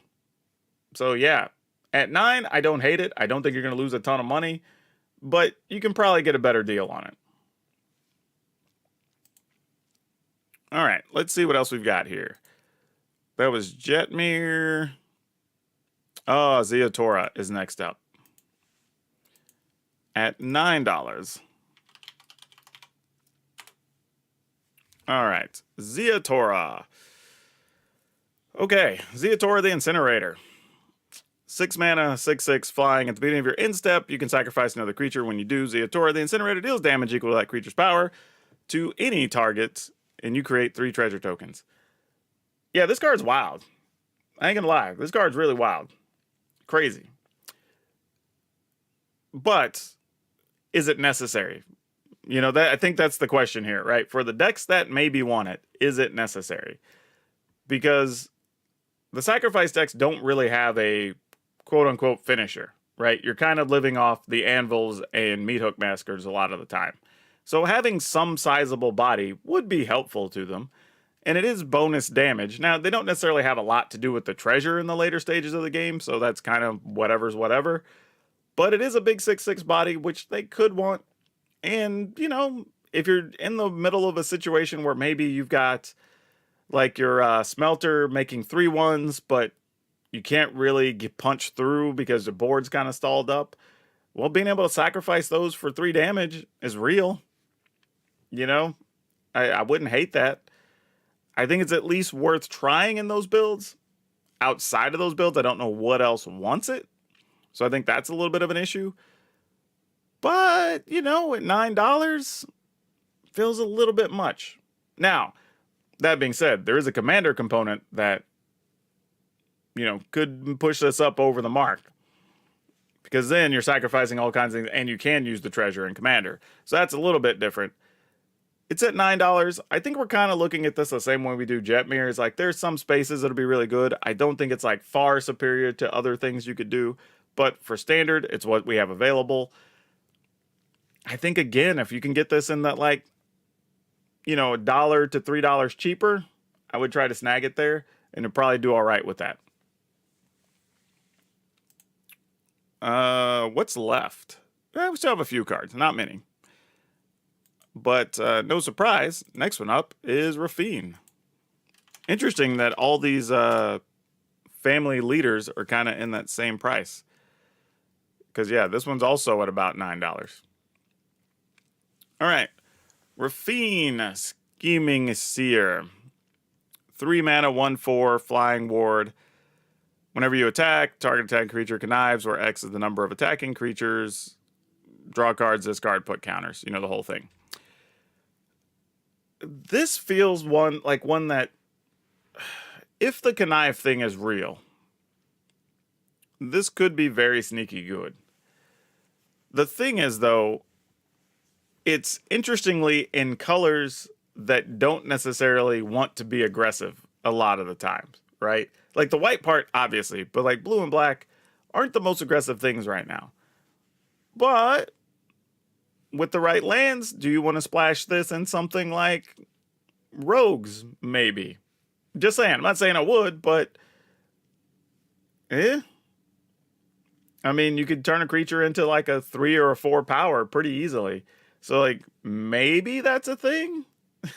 Like I don't know. I almost feel like that's the thing though, right? Like you may not even need other things that connive. It might just be, all right, I'm playing these colors or something close and splashable, and I'm just going to put this in the deck and say, okay, now when I'm attacking, I'm getting to get the best of the next like 2 or 3 cards potentially and get to actually pump a creature up. So that doesn't seem like bad value. I could be into it. Now, how many do you want to play? I think is going to be the other question. I don't think a lot of decks are going to want more than 1 or 2 of these probably if you're playing them. But it is cheap to cast, so who knows? This one I'm really befuddled on. I feel like 9 is still a little high on this, but I don't think it's terrible. like if you're gonna play it, I go ahead and buy it. You know, I obviously this will go into some commander things and hold some of its value because of that. But yeah, I don't know what else to make of this one. It's very interesting. I think it fits a lot of different decks. I just don't know how hard it fits those decks. You know, somebody in chat, yeah, obviously is saying like it goes into graveyard stuff, recursion or whatever, sure, but also how often are the graveyard decks attacking with anything to be able to fill up the graveyard? You know, I think that's the other issue, because you do have to attack to trigger it. And I think that's a little bit of the problem here, because it's at 1/4, and with Ward, it's actually best suited to be a blocker. So you almost need other things attacking. Now, to say that's not possible would be wrong. Obviously, there's things you could do. The green decks have several things that are worried about self-mill or whatever that could work. But in general, I don't really know. So this is one I'm going to just have to like wash my hands of and say like, I don't like my crystal ball's too hazy. Grab it if you want it. I don't think the price is terrible at where it's at. Where it goes from here, I have no idea. This one feels very meta dependent. Other than saying structural assault. Yes, this card. At least this one will be easy. All right, structural assault. The 5 mana one, another sweeper, destroy all artifacts, then structural assault deals damage equal to the number of artifacts that went to the graveyard this turn. It's sorcery. This one, unfortunately, I think is just, even at $8, you know, it's kind of the going price right now. I think this is still going to come way down. I think there's just too many, again, too many sweepers. I get that you wanted something to target treasure. And if treasure decks are big, then like, sure, maybe this is a thing. But beyond that, and it's a 5 mana sweeper. And again, we have many, many things that sweep for 4 and 5 and 6. So it's just like, is this better than any of those others being so conditional, right? Because you're almost relying, I mean, I guess you could play it in your own treasure deck, which would be a little weird, but maybe you can control how much it is. So maybe you sack 3 things, hit everything for 3, but then it gets a little dangerous because if your opponent has treasure, then they sack stuff, and then now they're killing everything. So like that's I don't think you want to take that risk. So yeah, I don't know. This just, yes, they go to the graveyard. Tokens go to the graveyard. They just, for lack of a better term, disintegrate when they hit the graveyard. That way, like, if you think about it like this. Creatures that, things that trigger when a creature dies, trigger from a token dying. And to die, you have to go from the battlefield to the graveyard. So if it works for that, it also works for this. Does that make sense? Like, that's the best way to explain it, I think, for people. That came up in some YouTube comments, but absolutely, they go to the grave for just a split hair of a second, but they do actually go to the graveyard versus going to exile. So they do trigger. Otherwise, all the other things that would trigger from tokens dying would not actually work. So yeah. Yeah, I don't see enough out of this. I feel like this, again, unless for some reason Standard goes ham on treasure, not only just on treasure, it has to be on creature-based treasure decks, then sure, this card probably goes nuts. But I don't think that's what's going to happen. So I'm going to say take the way under on this one. Maybe even to bulk levels. That was structural start. So we're going to go Arcane Bombardment. All right. All right. This one's, yeah, this one's a tough one. I forgot about this card. All right. So this is basically a 6-mana enchantment. Whenever you cast your first instant or sorcery spell, you exile it, and we exile a random card from your graveyard, and then you copy that card. Or copy each card exiled with this. So it gets to do more with each subsequent spell every turn. So basically, if you have 5 spells in your graveyard, you cast your first spell this turn, you randomize those 5, you get one of them copied. Then the next turn, I guess now you have 4. Well, I guess you have 5 now because you just played one. So when you play your next spell, it randomizes the 5 that are in your graveyard. But now you get to copy both things that have been removed with Arcane Bombardment. So on and so on, till you run out of spells, I guess. But yeah, this is actually pretty sweet. I feel like this is very gimmicky though, right? I feel like when it goes off, and don't be wrong, I'm going to have fun building a deck with this. And I feel like when it goes off, it's going to be so much fun and look so damn cool. But you might also just be dead a lot of times before you get to really do something really cool with this. And the other thing is too, like, is this better than trying to play something like your Hull Breakers and whatnot, or whatever, that can also get some other effect whenever you cast your spells? Like, maybe. But yeah, man, it's such a cool card. Such a cool card. I don't know how people are going to feel about this, what people are going to think about it. But at $7, it's probably fine. The problem for me on this card is I don't know how viable it is to have this go off in Pioneer or Modern. And I think that's where I'm kind of stuck. I think if I was more versed in what I think it could do in those formats, I'd feel more confident. But I would say right now, it's $7. I don't hate it. I think it's fine. Have already done Lagrella. We talked about what is it you want to know about Lagrella? I mean, it's an uncommon. There's not a lot to talk about. If you want to buy it, just buy it. I mean, like, Lagrella's not going for more than a couple bucks, I'd imagine, right? Like, there's nothing to talk about. Like, I'm pretty sure, yeah, it's like $1. Go buy all you want. Like, I mean, we're doing pricing right now, so I mean, if it goes up $1, great. If it goes down 50 cents, great. I don't think you're gonna break your budget buying 4 Lagrella. But yeah, if there's something particular you want to know about Lagrella, but otherwise, I think $1 is fine for that card. All right, Voidrand. Next up.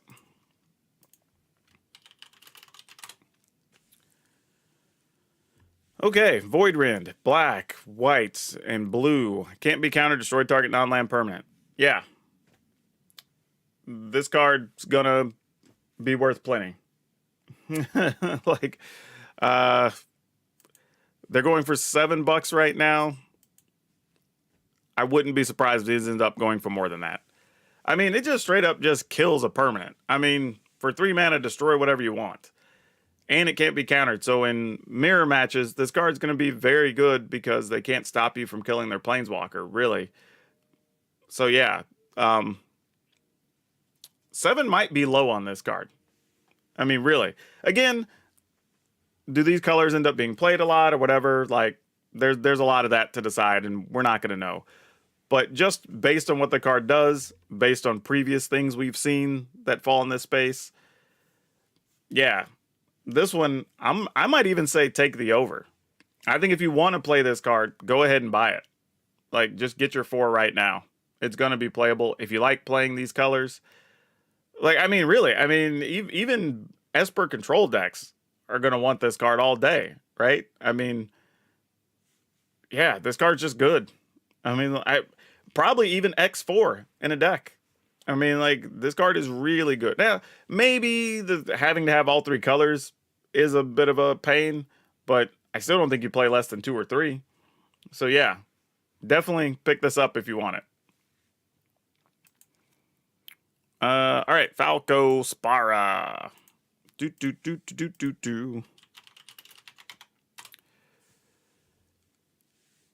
This is a 4-mana 3/3 flying trample. Enters the battlefield with a shield counter on it. You can look at the top card of your library at any time, and you can cast spells from the top of your library by removing a counter from a creature you control in addition to its other costs. It's going for $7. I feel like this is actually a little bit high. I think you can this probably ends up being like $4, which is kind of weird to say because ability seems really good, but like, I don't even know. I guess my problem is I have a hard time seeing what Bant wants to be right now. But if Bant, I guess, is totally based around counters being on things, then sure, go for it. Probably fine. But if it's not, this card's not going to have a lot of homes. And it's not the most sizable creature either. For a 3/3 flyer, it's nice, but it doesn't really block anything of significance. Like, it's not going to do a ton of damage, but getting to look at extra cards is always a nice benefit. But I do think you can get this on the under for sure on the current price. Ooh, Undercover Operative. Man, there's a lot of really just fun cards in this set, honestly.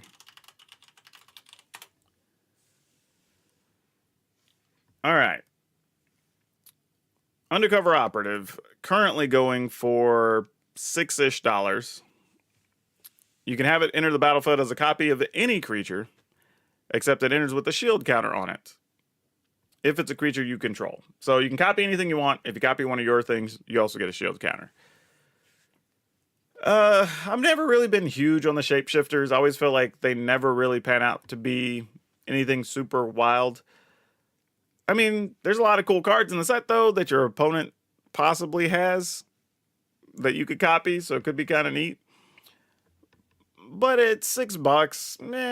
It's fine. Generally, though, I think a lot of the shapeshifters, unless they're really cheap to cast or something or whatever, tend to fall in the like $3 to $5 range, and that just seems to be like historically the case. So I'm not seeing a reason that should change with this one, other than getting the shield counter, which does matter.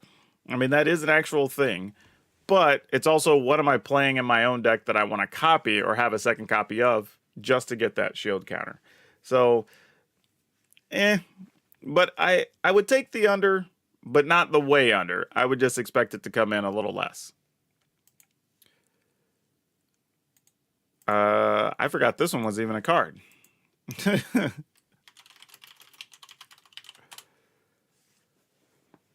Oh, it might have been because I previewed it. I might have seen the alternate art on this one, maybe. But anyway, Angel of Suffering, 3 colorless, black, 5/3 flying. If damage would be dealt to you, prevent that damage and mill twice that many cards. This is only going for about $5. It's oddly a Nightmare, which is cool, but a Nightmare Angel at that. 5/3 flying for 5. Not that impressive. Does the deck, it wants to be and want to mill a bunch of stuff? Milling twice as many cards, though, instead of taking damage is still kind of sweet when you're talking about maybe taking 10 or however much you decide to let through, and then you just lose that many cards. Like, can you retaliate and win? Could be kind of interesting. It does add a different dynamic to combat, so this card could maybe get played in some 60 card formats, but man, I don't really know. This is one that's tough because it feels like it's going to be very format dependent, because it's not like the most efficient flying creature to cast and attack with, but that ability could matter. I mean, I mean, it's also cheap enough at $5. I think that's the other thing here. I don't feel like we're really losing anything at $5. You know what I mean? It's just like, it's fine. It has potential chance. I think the price still comes down on it, but like, I think we're now getting into the range of like, it just doesn't matter. If you really want it, go ahead and scoop it. I would just recommend not buying more than 2, because it's probably, I can't see a deck wanting more than that. And do we have anything else in this range that's going to matter? Let's see. We'll go for the last 2 that are going for a $5 range here. All the others, once you get under that, I don't think it matters too much. Let's go with Body Launderer, which is such a crazy name. Body Launderer is a 4-mana 3/3 with Death Touch. Whenever another non-token creature you control dies, it connives, and then when it dies, return another target creature or target non-rogue creature with equal or lesser power from your graveyard to the battlefield. So every time you have a non-token thing die, this gets a connive, and then whenever this dies, you get a thing from your graveyard that has cost less than the power of this thing. Oh, it says creature with equal. Oh, yeah. Never mind. Go with equal or lesser power from your graveyard to the battlefield. So it's power, not cost. That does matter on a few things. So I mean, that's relevant. But that being said, I don't know what deck wants this. Now, it is a cool Death Touch creature. I will admit that. So if we're trying to get a little bit closer to Death Touch being a thing in Standard, here you go. But at $5 for a thing that's going to take at least a couple of sizable turns to do what you want it to do. Do you want to pay 4 mana for a 3/3 that's kind of going to sit around? Maybe if you're lucky, get to loot a card. Because they're obviously going to want to target this because they have Death Touch. Like, maybe. Maybe there's a world where, again, we're talking about maybe mono black aggro is a thing. And this is one of those cards you could play in there. So when your board gets swept, you get a creature back. Like, maybe. You know, I don't know. Just saying. It's a possibility.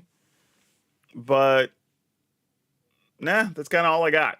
I mean, like, I don't know if it's worth $5. It might be worth $3.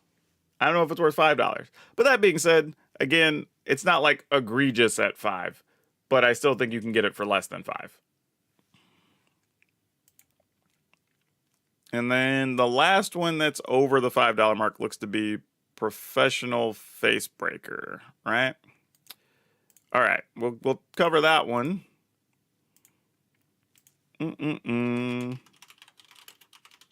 Oops, if I can type correctly, there we go. All right.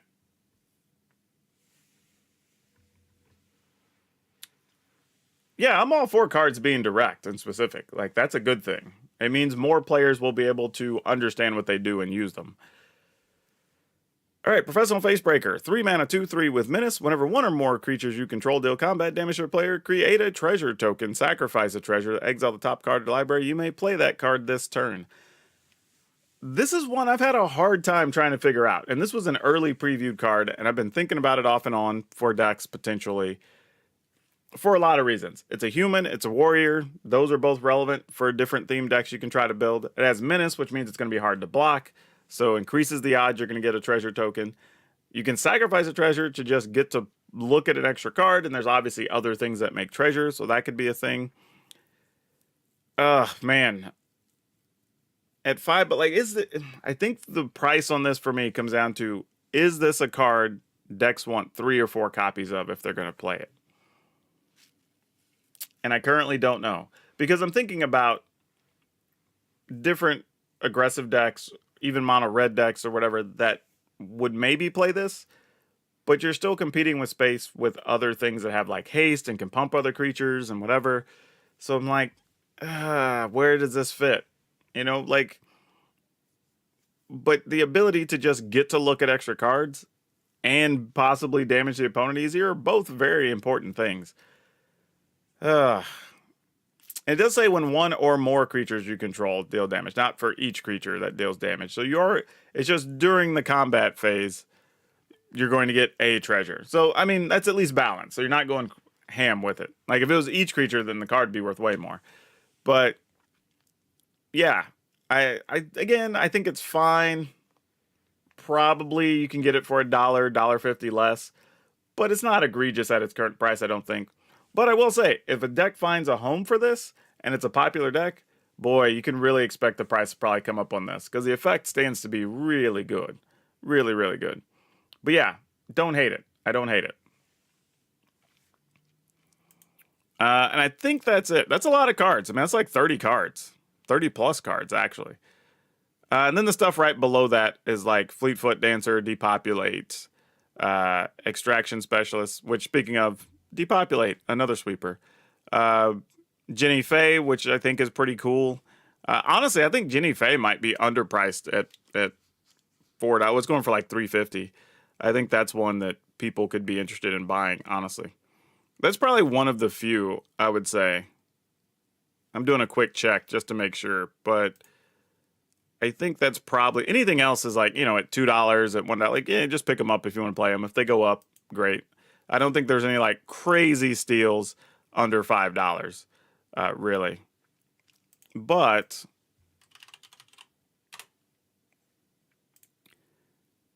this thing, I do think actually has some real value. Jenny Faye, 3 mana, 3/3. If you would create one or more tokens, you instead create that many 2/2 green cat creature tokens with haste, or 3/1 dogs with vigilance. This feels very good. I think there's a lot of things that make 1/1 tokens of different types. I mean, you have stuff that makes 0/1 plants. You have things that make 1/1 sapperlings. You have stuff that make 1/1 humans.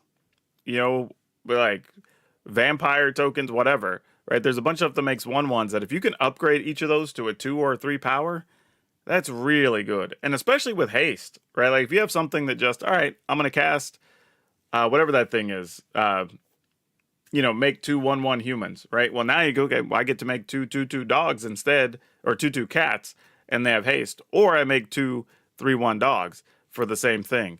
Like that actually is super interesting. Now, are you going to play 4 of this? Probably not. It's legendary. But like even 3 to make sure you hit it. And it's not a, I mean, it is a 3/3. So it's not like it's a super undersized body or anything. And it has a pretty significant upside. Now, the downside is there are going to be some times where it might actually hurt you. Because it says, if you would create one, oh, it says you may actually. So it's not even mandatory. So yeah, actually, with it not being mandatory, that's even better. So yeah, I think at $3, this might be underpriced. I think this could be a $5 or $6 card. So yeah, this is one maybe at under $5 I would consider picking up. If you're thinking about playing it, I'd probably just snap it up if you can get them for like $3. This card's actually pretty sweet. And honestly, what I like about it is even in a late game situation, anything you have that generates, I mean, hell, we have a bunch of things that are going to be able to generate treasure. So you just make it to where like, all right, I'm going to get to keep making more bodies with just this one card being out. So then you don't even have to overcommit anymore. You can just be like, all right, cool. I'm just going to end your turn, make a dog, make a cat, or whatever, which is pretty interesting. I like the space that lives in. But yeah, that's probably the only other one.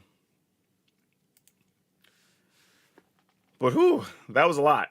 That was a lot of cards. That was like 30-some cards. Way more than I thought there was going to be. But the good news is the set does have a lot of value in it. The set does have a lot of cards that appeal to a lot of people. And I think that's the other thing, too, that needs to be talked about. That not only are they cards that are likely going to be playable, whether you're talking about Standard or Commander, they're cards that a lot of people are interested in. That's the most important thing. Like, I could see...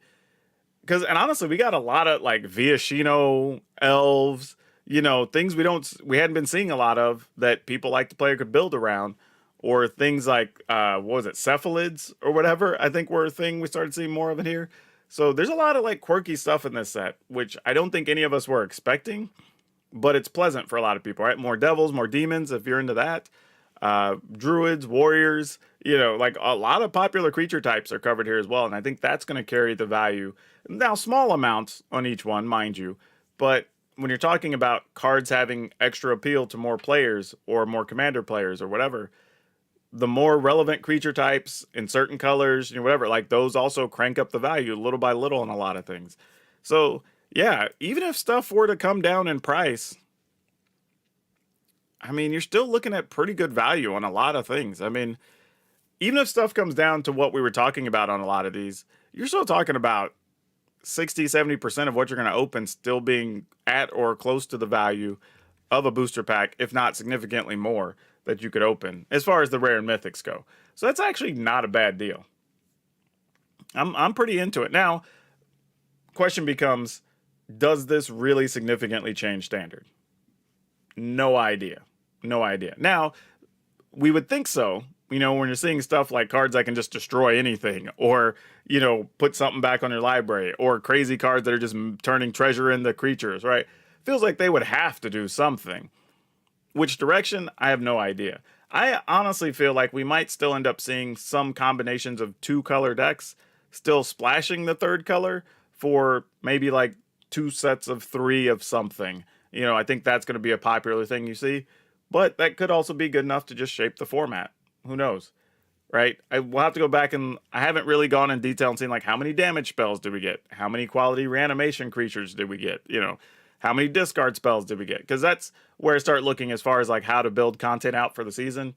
Look at different cards that would fit themes and whatnot. So I'll have to go back through there. But I do think this stands to have at least a reasonable impact on standard. And I will say, even Kamigawa had some cards that started showing up in several standard decks. So, and I don't think as a whole, I think the flavor of Kamigawa was definitely on point for what it was. But I don't feel like we thought like, hey, we can build decks with a lot of these in standard. And we saw pieces that we went, all right, I can put this into this deck. I can put this in this deck. Whereas I feel like several of us have looked at New Capenna and been like, oh, I could build a deck around that. Or I could play these 3 cards together in a deck or whatever, right? And that gives me hope that there's a chance for a couple more decks to kind of push through to that, even if it's just like an upper tier 2 type thing, even if it's not a clear tier 1, I think could be possible. However, I will say, usually this is about the point where you start seeing control decks taking on a bigger role in standard because they have more tools available. Obviously, start hitting near the max number of sets you're going to be able to work with. And they also know what to target now, right? And that's always like the biggest thing when you're building control decks is, okay, do I know what enough of the cards are or decks are in the format and can allow you to make better choices? So we're probably going to see that. So I don't know if the creature decks need to become hyper aggressive. Do they need to be more defensive, playing more like Tameo safekeepings or whatever? I think the first couple of weeks of Capenna release is going to be, I don't know, man, like the Wild West. There's going to be a lot of moving parts, a lot of weird things happening, which is good. I'd rather it be that than not, right? At least we're playing with more of the cards, and it's going to be a pretty unique standard, which I think is pretty fun. I like the direction we're headed. So let's cross our fingers and hope it goes the way we want it to go, because I think it could be a lot of fun. And I'll also say, current standard has not been bad. Don't get me wrong. I know there's a lot of like mono-white aggro and, black-white control or whatever. But we're still seeing a lot of different decks, even on the ladder. We're still running into Izzet stuff, mono green, various mono red builds. Some Gruul werewolves still pop up from time to time. We just played against Rakdos vampires yesterday or the day before. So, like, you're still seeing a lot of different things on the ladder, which is pretty cool. Because we've gone through stretches where literally, if you played 20 games, you might see 3 different decks. At least now, I played 20 games, I'm seeing like 6 or 7 decks at least. Because I'll assume like mono white or some mono white variant pops up for like 3 of them. Some mono black or black white is going to make up 2 or 3 each in that pile, but then everything else is usually different. And that's a good thing. So if we stay there, I think I'd be happy with that. I'm expecting to get my butt kicked by several random cards for a couple of weeks. I think that's going to happen for sure. Because so many of these cards just come out of left field with what they do. And I can just see something big happen, or somebody creating like 8 or 9 treasure in one turn and doing something crazy, or making 3 or 4 tokens with haste and running me over, right? There's going to be a lot of that. But that's fun to me. I think that'd be interesting more than anything. So who knows? But yeah, I think that's going to do it for the stream, y'all.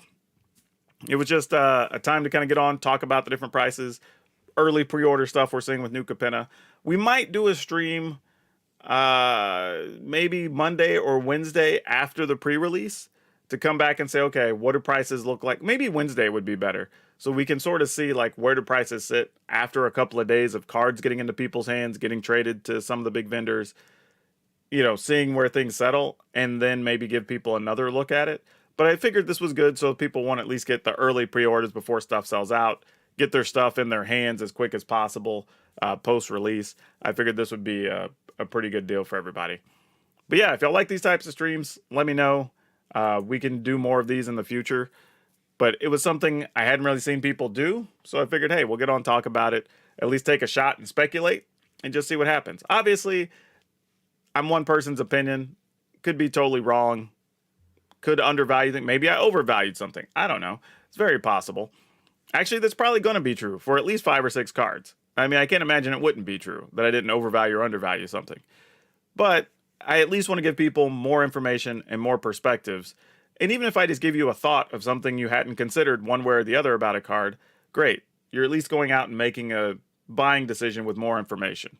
And that to me is always better. Whether the person giving you the information is directly right or wrong, how much you trust them or not, that's up to you.